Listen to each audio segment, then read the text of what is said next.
Kasunod ng pagsasara ng Tandansora flyover at intersection, asahan na raw na mas magiging mabigat pa ang daloy ng trapiko sa Commonwealth Avenue. At live mula sa Tandansora, Quezon City, nakatutok live si Rida Reyes. Rida?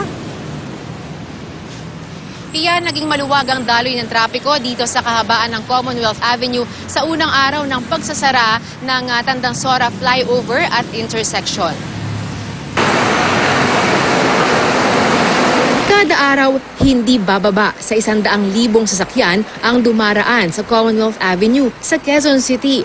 At ngayong isinara na ang Tandansora flyover at intersection, inaasahang bibigat pa ang trapiko roon.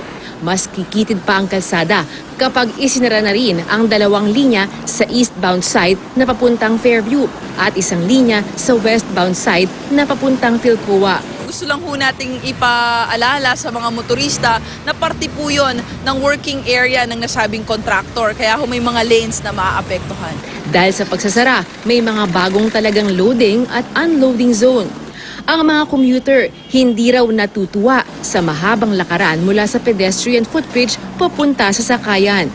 Mahirap po dahil lalo na po mas malayo po yung nilakad po namin, ikot pa kami. Dapat po magdagdag sila na lagayan ng mga nagpapaalala sa mga tao. May ilang motorista rin na nalilito pa raw kung saan pwedeng dumaan. Kaya magdamag na nagmamando ang MMDA para magpaalala ng mga alternatibong ruta. Ire-request din ho natin sa contractor, ma'am, na magkaroon ho ng adjustment sa signages. Pwede hong ilagay yung start loading and unloading here, tapos yung kabilang dulo ho yung end of loading and unloading here para ho magkaroon ng sapat na lugar lamang kung saan maaaring magbaba at magsakay yung mga pampasaherong sasakyan. Sa isa sa mga alternatibong daanan na Tandansora Avenue, marami pa ring jeep at tricycle na nagte-terminal.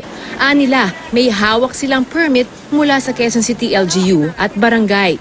Bigyan kami ng konting oras doon para mapagsakay ng pasero, kawawa, may mga tao, di ba? Sana, yun lang pakiusap namin, bigyan kami kahit gilid na gilid lang po, maisakay lang yung pasahero. Basta ang pangako lang namin, hindi kami makabala sa mga private. Sabi ng Quezon City Local Government, titiketan ng obstruction at tatanggalan ng permit ang sinumang magmamatigas.